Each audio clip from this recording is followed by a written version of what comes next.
What is a puggle?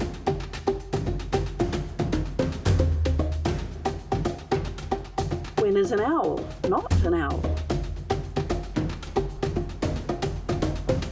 What fierce Aussie animal has the most powerful bite in the world?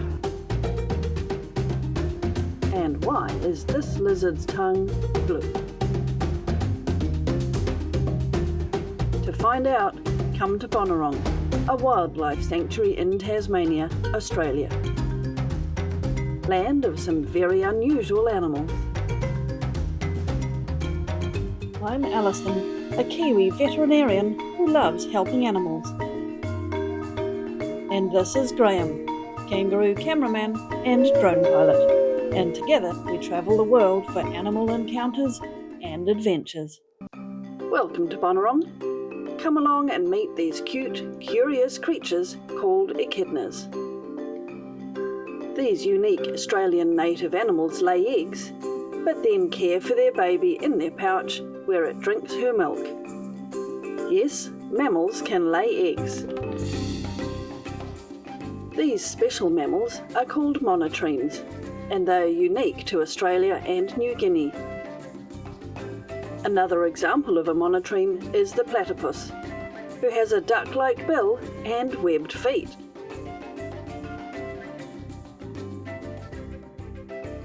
And what is a baby echidna called? Well, they are called puggles. How cute! Echidnas use their long snouts and sticky tongues to feed on ants, termites, and other small invertebrates.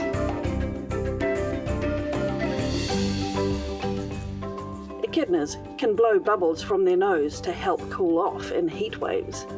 And they can also swim, using that long snout as a snorkel. If you go that way, it's really nice and soft. If you go the other way, you can feel all the quills. They're not poisonous or venomous or anything like that. So. You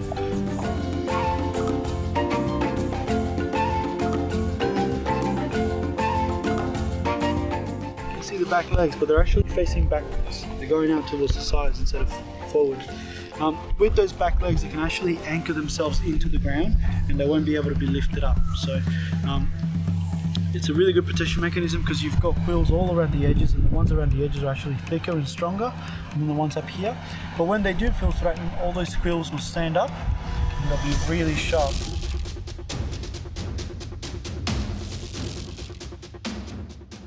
So they kind of burrow in and compact themselves into the ground, so you've just got a pile of prickles to deal with. And if you try and lift them up, they'll continue to dig down. They'll keep digging down until they literally physically cannot.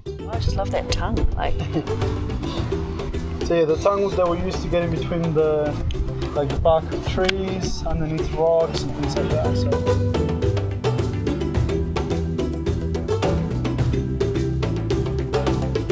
Now with monotremes as well, the mating ritual is a bit fun, especially with echidnas. So females start to walk around and they start to release pheromones, letting the males know that she's ready for mating. The males, because they got such a good sense of smell, they'll start to follow the female, but they'll follow in a straight line. They'll follow the exact same path that the female's taken. For every female at the front, you can have up to 15 males follow in a straight line. Like follow the leader. Yep. But we call it an echidna train. But the female will actually choose to mate with the last one standing. So whichever one hasn't given up, whichever one has more stamina as well. Because a lot of the males will smell another female close by and try and see if there's a shorter queue over there. Yep. Or some of them will just get tired and lose interest as well. So she'll actually only choose to mate with the last one standing. So the most persistent ones.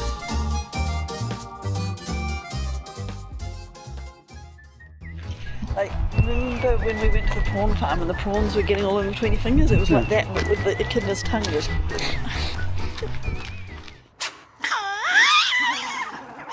Next up, we meet one of the fiercest Australian wild animals, the Tasmanian devil.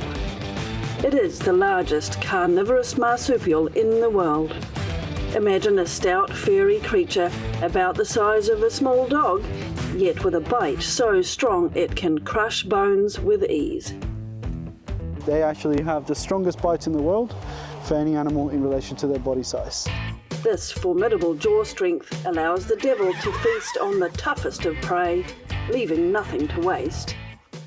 We get to feed these devils with the aid of long tongs, so we get to keep our fingers. Tasmanian devils have 42 teeth. Every single one of their teeth is pointy, which is over a ton of pounds per square inch, which basically is like having something over a ton crush your leg or your hand.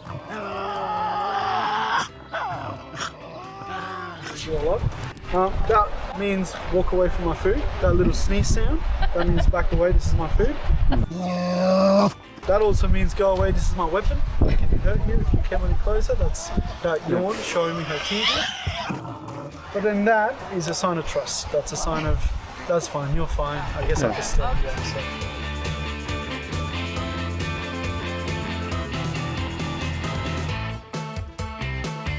A devil's diet is mostly meat.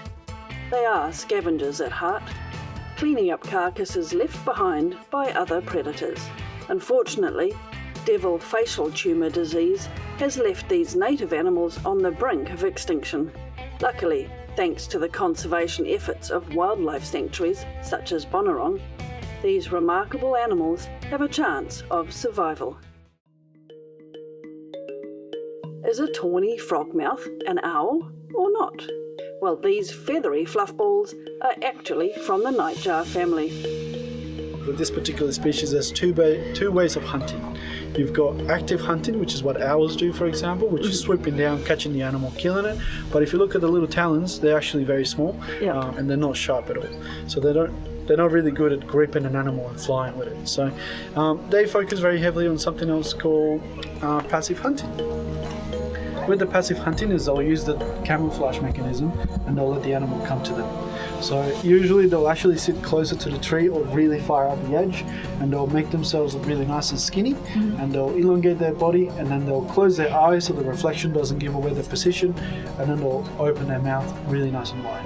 The reason they do that, these feathers that are right here, they're actually sensory feathers. You can see they look like hairs. These feathers is basically what tells them whether there's food there or not. And if you have a look inside their beak, you see the colour of it? Yeah, it's quite yellow. Yep. So because of the shape it has and because of the colour it has, when it's open, it looks like a flower. Yep. So insects will just naturally come in and try and feed off it. While a tawny frogmouth diet is mostly insects, they will also eat slugs, snails, and small vertebrates, such as frogs and skinks.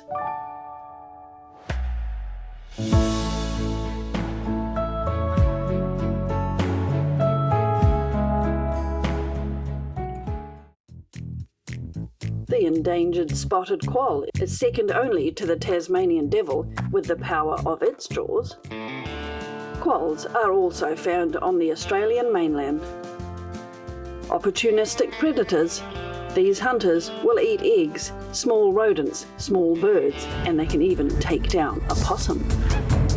Check out the heavy-duty mesh used for their enclosures. Quolls are susceptible to the toxins of the cane toad. So quoll conservation efforts include managing cane toad populations along with habitat restoration and breeding programs. This blue-tongue lizard is a trickster, the blue tongue making predators think that they are venomous when they are actually not. They'll basically open their mouth really nice and wide and they'll stick the tongue out, and that basically means go away venomous. So these guys are actually a type of skink. Yeah, they were just sunbathing there. These guys are a type of skink. So skinks are basically well known for removing their tail when they're in danger. They drop their tail. Yeah.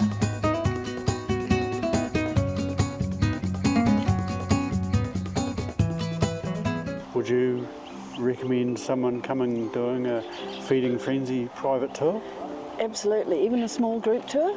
Just amazing getting one-on-one or small group time with the keepers who tell you so many personal stories about all of the animals in their care and the challenges that they face and what this sanctuary is doing to rehabilitate and rescue them and get them back into the wild is just amazing. So highly recommend it, especially if you want to get up and close and get some awesome photos and even get to touch and feed some of the animals. And it's really worthwhile because the money you spend actually goes back to helping rehabilitate these animals and getting them back into the wild.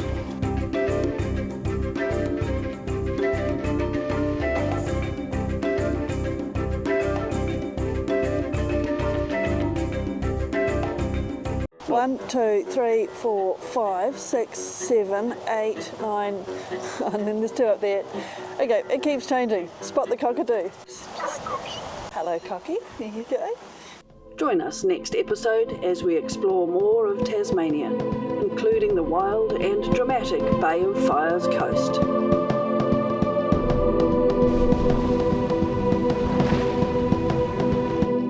Thanks for watching. We are more than a travel channel. We volunteer for animal rescues and vet charities, helping pets and people as we go and trying to leave this world a better place. If you would like to help our mission, please do comment, like and subscribe. This support really helps us to continue to help the animals.